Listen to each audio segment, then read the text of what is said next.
तो आज का रोग है पल्पिटेशन, यानी इसको बोलते हैं हृदय की धड़कन, पल्पिटेशन। तो इलेक्ट्रो होम्योपैथी में हमारे पास कोई अगर रोगी आता है जो पल्पिटेशन जिसको हो रहा है, पल्पिटेशन से शिकार है, उसको धड़कन जैसी महसूस हो रही है, धड़कन तो होता ही है लेकिन महसूस होना, मरीज को महसूस होने लगे, तो अब इसमें जो रोगी हमारे पास आता है पेशेंट, तो फर्स्ट आप हाल कि हम इलेक्ट्रो होम्योपैथी में कैसे उसको ट्रीटमेंट करेंगे, इस रोगी का कैसे ट्रीटमेंट होगा। तो पहला क्या है कि पहला सिम्टम्स पहले जानने का प्रयास करेंगे कि रोगी को सिम्टम्स क्या क्या आते हैं। तो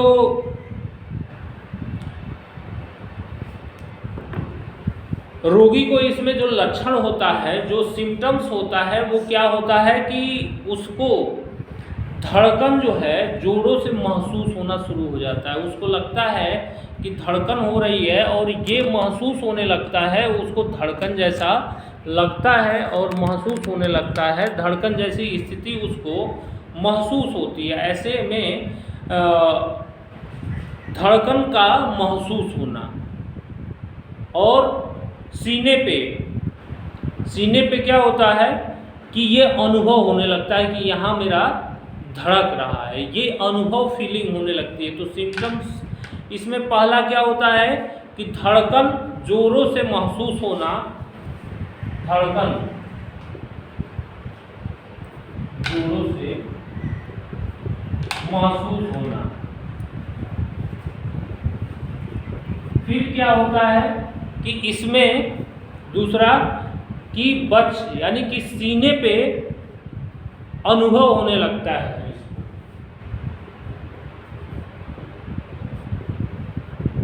बच पर अनुभव होना।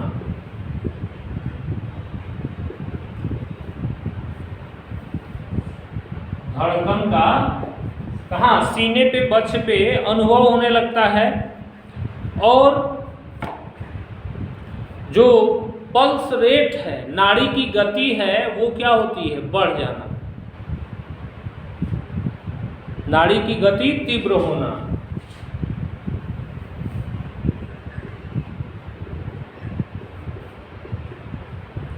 तीव्र होना, नाड़ी की गति क्या होती है, इसमें तीव्र हो जाती है, नाड़ी तेज चलने लगती है, और कभी कभी इसमें मूर्छा आ जाता है, मूर्छा आना,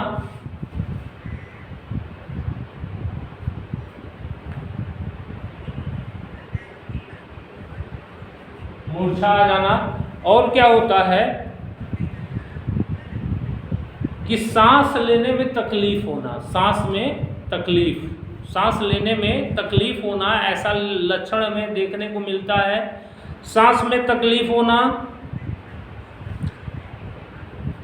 जिसको हम क्या बोलते हैं, दम फूलना, लगेगा कि उसको दम फूल रहा है, सांस लेने में तकलीफ होने लगेगा रोगी को। और आंखों के सामने अंधेरा छा जाना, मरीज को आंखों के सामने अंधेरा छा जाना। और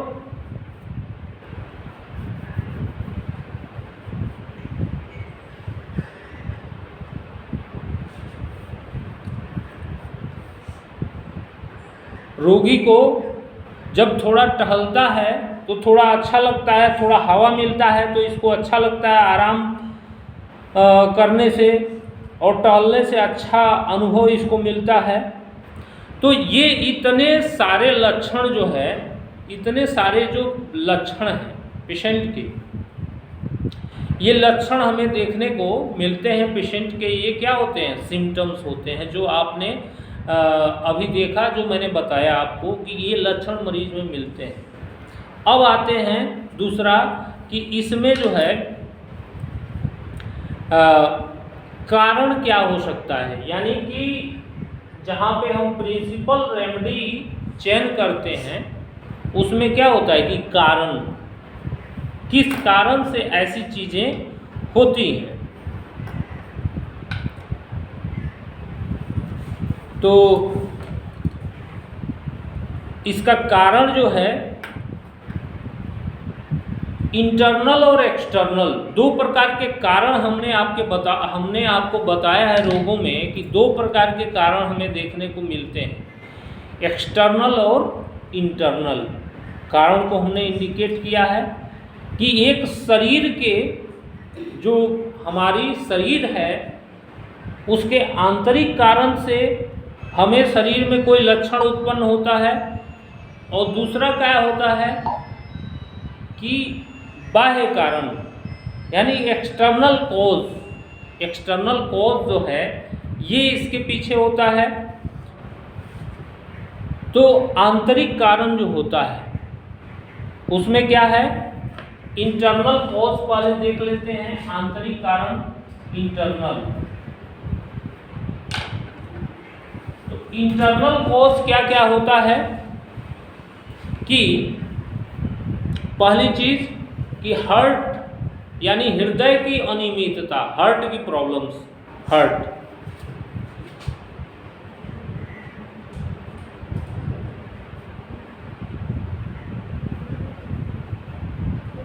में कोई प्रॉब्लम है, हार्ट में कोई दिक्कत हो, इसके कारण से होता है।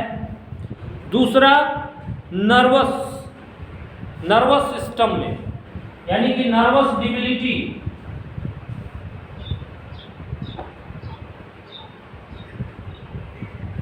स्नायु तंत्र में कमजोरी आना, स्नायु तंत्र में वीकनेस, कमजोरी आ जाना भी इसके पीछे कारण है, स्नायु तंत्र। और हृदय की, पहला जो मैंने बताया कि हार्ट, तो हृदय की बनावट में अंतर आ जाए उसके कारण से, या स्नाविक गड़बड़ी। उसके बाद डाइजेस्टिव सिस्टम, तीसरा होता है डाइजेस्टिव सिस्टम। तो डाइजेस्टिव सिस्टम में क्या होता है इसमें, तो किसी को वायु बढ़ जाए, मान लो पेट में गैस बन गया, तो क्या करता है, हार्ट पे दबाव बनाता है। आ रहा है समझ में? यानी कि डाइजेस्टिव सिस्टम में गड़बड़ी के कारण किसी को गैस बन गया, तो कोई रोगी तुम्हारे पास आ रहा है तो फर्स्ट ऑफ ऑल कि जब तक कोज को रिमूव नहीं करोगे तब तक रोगी ठीक नहीं होता है, चाहे कोई वो सिम्टम्स लेके आ रहा है या अंगों में कोई भी बीमारी हो। तो मैंने पहले बताया कि first of all the primary organ, यानी कि एक आर्गन के कारण दूसरे में प्रॉब्लम क्रिएट हुई है। तो मान लो इसके पेट में क्या हुआ है, गैस भर गया है, वायु, उसके कारण से ये दबाव जो है सीने पे पड़ता है। उसके बाद आता है कि रिस्पायरेटरी डिजीज, रिस्पायरेटरी सिस्टम की डिजीज,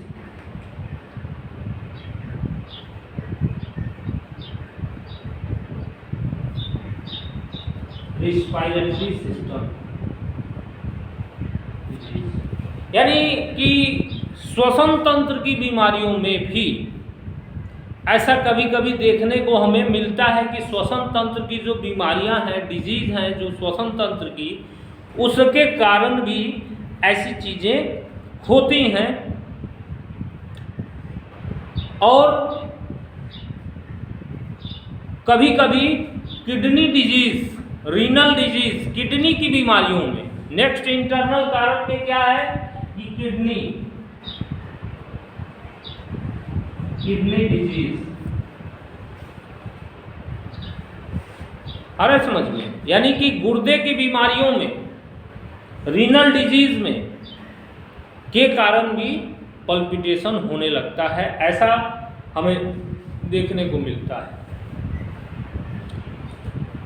अब आते हैं दूसरा, ये तो हो गए आपके क्या, इंटरनल कॉज यानी कि आंतरिक कारण। अब आते हैं बाह्य कारण पे।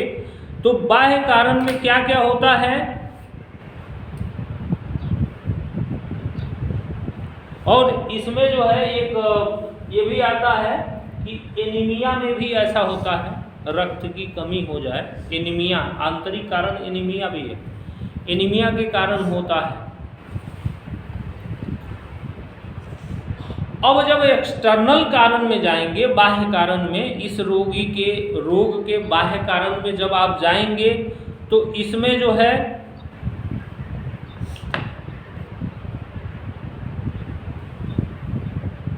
एक तो बाह्य कारण में हैबिचुअल होता है कि जैसे कि एल्कोहल, तंबाकू, कैफीन, कॉफ़ी आदि चीज़ों का अधिक धूम्रपान, चाय, काफ़ी, इसका सेवन ज़्यादा होना, आ रहा है समझ में?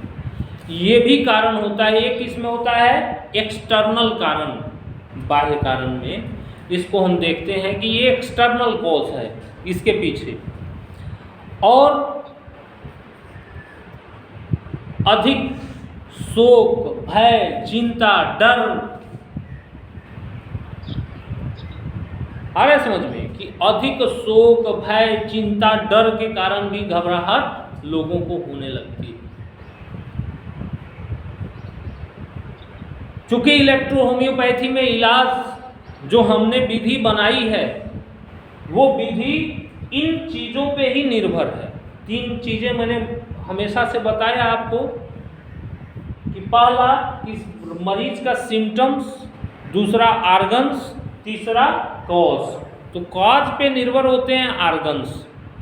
मेन तो एक अंग में या तो बीमारी दिखती है जो हम देखते हैं या हम महसूस करते हैं कि इस अंग में बीमारी है, लेकिन उसके पीछे क्या होता है कि कारण होता है, कोई न कोई कारण होता है उसके पीछे, कोई न कोई, चाहे वो आंतरिक कारण हो या बाह्य कारण हो। तो बीमारी किसकी हुई है, घबराहट हो रही है, तो वो हार्ट के कारण भी हो सकती है, वो जो है नर्वस सिस्टम के, यानी कि प्राइमरी ऑर्गन नर्वस सिस्टम हो सकता है, और डाइजेस्टिव सिस्टम के कारण हो सकती है, या रिस्पिरेटरी या किडनी डिजीज में हो सकती है। और जो आपके बाह्य कारण हैं उसमें तरह तरह के, चाहे वो एल्कोहल हो, चाहे वो धूम्रपान हो, चाहे वो कैफीन हो, चाहे किसी प्रकार का उग्र पेय पदार्थ, तमाम तरह के भांग, गोला या जितने भी आते हैं ये खाने वाली चीज़ें, इससे भी चीज़ें क्रिएट हो जाती हैं। दूसरा क्या होता है कि भय, दुख, डर, चिंता, कुछ न कुछ ऐसे कारण हैं जिसके कारण ये चीज़ें उत्पन्न होती हैं, इसके कारण ये चीज़ें देखने को मिलती हैं। तो अब इसमें आएंगे तो अंग क्या हो गया, हार्ट हो गया, हार्ट हो गया ना, हार्ट हो गया, heart, nervous system, digestive system, आ रहा है समझ में? जो जो कारण है उसी अनुसार क्या हो गया, अंग हो गया। मेन अंग क्या हो गया, हार्ट हो गया ना। कारण जो है, कारण के आधार पे इसमें अंग जो है हमारे अदल बदल हो सकते हैं कि किस अंगों के कारण ये चीज़ें होती हैं। अब इसके ट्रीटमेंट की बात करते हैं। जब इसको ट्रीटमेंट हम देते हैं इलेक्ट्रोहोम्योपैथी में, ट्रीटमेंट यानी कि इलेक्ट्रोहोम्योपैथी में कैसे ट्रीट करेंगे इसको, तो पहला आता है कि हम सिम्प्टोमेटिक रेमेडी, जो मैंने पहले लिखा कि सिम्प्टोमेटिक रेमेडी। तो सिम्प्टोमेटिक रेमेडी में 2 तरह की औषधियाँ मैंने बताई है आपको। पहला क्या बताया है, एक्सटर्नल, और दूसरा क्या है, इंटरनल, जिससे कि रोगी का मैनेजमेंट हम तत्काल अपनी क्लिनिक पे कर सकें। इसके लिए मैंने बनाया है 2 तरह की चीज़ें, पहला एक्सटर्नल और दूसरा इंटरनल। तो इसमें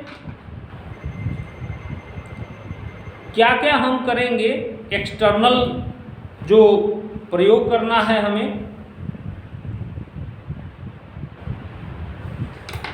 तो एक्सटर्नल में हम बी एप्लीकेशन ऑन हार्ट,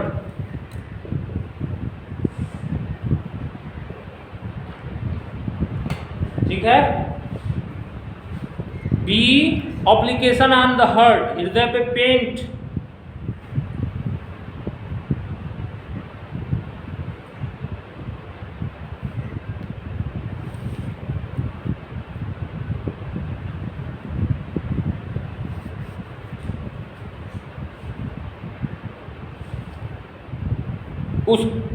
उसके बाद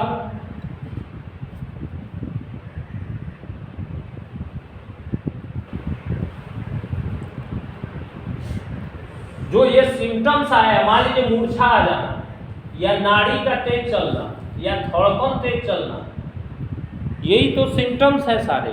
तो इसमें जो है यस1 इंटरनल में यस1 की ड्राई पिल्स,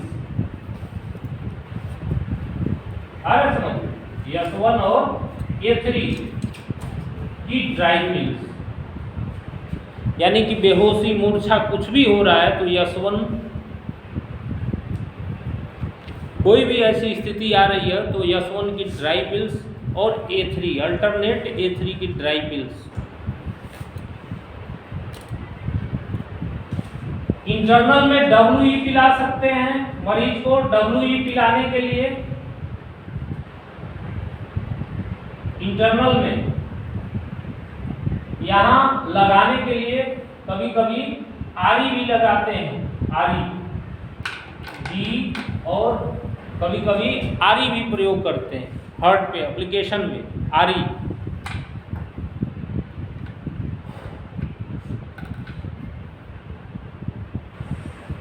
और बहुत दबाव एब्डोमिन बनाया है पेट पे तो वाई एप्लीकेशन आपके एब्डोमिन पे होता है। वाई, आरी एप्लीकेशन वाई कहाँ होगा? एब्डोमिन पे। एप्लीकेशन आरी और यानी एप्लीकेशन के लिए। और सूखी गोलियां आप यस1 की ड्राई पिल्स, A3 की ड्राई पिल्स, आ रहा है समझ में। और पिलाने के लिए WE तत्काल उसका धड़कन को ठीक करने के लिए।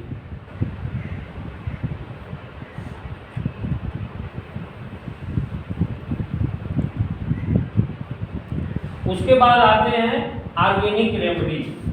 तो ऑर्गेनिक रेमेडी में हमने एक तो बताया आपको क्या कि फंक्शनल और एक होता है स्ट्रक्चरल। तो हार्ट की फंक्शनल रेमेडी और स्ट्रक्चरल रेमेडी, आ रहा है समझ में। तो हार्ट पे क्या काम करता है? यस10, A3, C, ये आपकी फंक्शनल कार्य करती है क्रियात्मक रूप से। स्ट्रक्चरल रूप से क्या क्या होती है? C1 होती है, C5 होती है ना, यही तो होता है। और आपकी मुख्य रूप से चूंकि घबराहट बढ़ी हुई है तो तंत्रिका तंत्र कहीं न कहीं इसमें इन्वॉल्व होता है, आ रहा है समझ में। तंत्रिका तंत्र कहीं न कहीं इन्वॉल्व होता है। तो F1, ये इतनी औषधियां जो हैं उसका आप बीपी नापेंगे, ब्लड प्रेशर मरीज का, आ रहा है समझ में। तो बीपी के आधार पे उसको A1 की ज़रूरत है तो A1 दे सकते हैं। ब्लड प्रेशर मान लीजिए बढ़ा हुआ है बहुत ज़्यादा, हाँ, ये है कि घबराहट का कारण आप खोजेंगे कि किस कारण से घबराहट इसको हो रही है। उस कारण के आधार पे हम इन अंगों की दवाइयाँ जो हैं हमारी निश्चित होती हैं। इसको आप D6 में या D5 में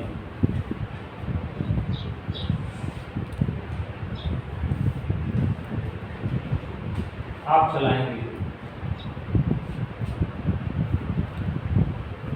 C1/C5, C1 या C5 दोनों में कोई चला सकते हैं।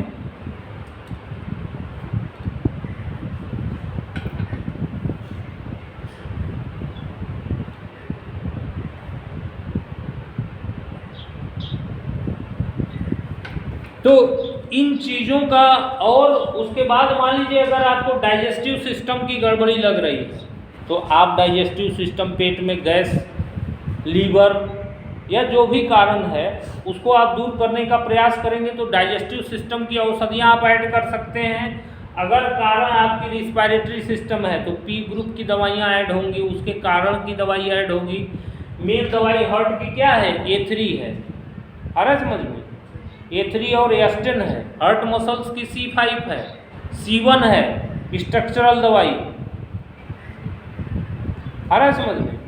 तो ये दवाइयाँ हैं। F1 क्या है? हार्ट के नर्वस सिस्टम की दवाई है F1। A1 आपकी दवाई है इसमें। तो मरीज के बीपी के ऊपर निर्भर है, ब्लड प्रेशर कितना है, कम है, ज़्यादा है, इस पे A1 निर्भर होती है।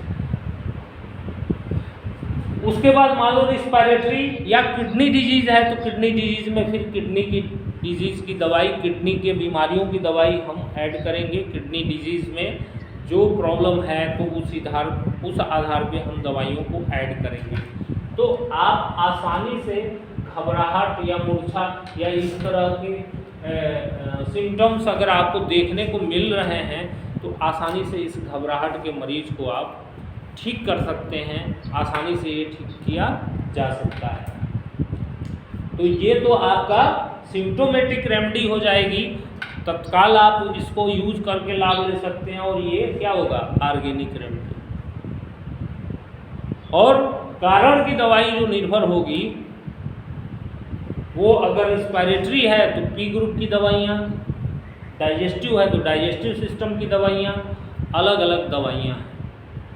तो जो जो हमारे क्लास को आप पढ़ते जाएंगे तो हर सिस्टम की दवाई, चूँकि ये अगर हम इन सब कारणों को दर्शाएंगे तो वीडियो बहुत लंबा भी हो जाएगा, इसलिए आप अगर हार्ट डिजीज है, कारण है, तो आप एस्टेन A3 C1 F1 या A3 C1 F1 एस्टेन D6 ये मिक्सचर पिलाने के लिए, ये तत्काल आपको राहत देने के लिए, एप्लीकेशन के लिए, और कारण आपको जो भी दिख जाए जिस कारण को, तो उस कारण की दवाई आप ऐड कर सकते हैं। उस कारण की दवाई उसमें अलग से डाल सकते हैं। जो कारण मान लो किडनी डिजीज हो गया या रिस्पायरेटरी है तो उसी हिसाब से हम दवाइयों को ऐड कर सकते हैं। तो ये पल्पिटेशन का ट्रीटमेंट जो है हम इलेक्ट्रो होम्योपैथी में आसानी से कर सकते हैं। तो ये रहा ट्रीटमेंट हमारा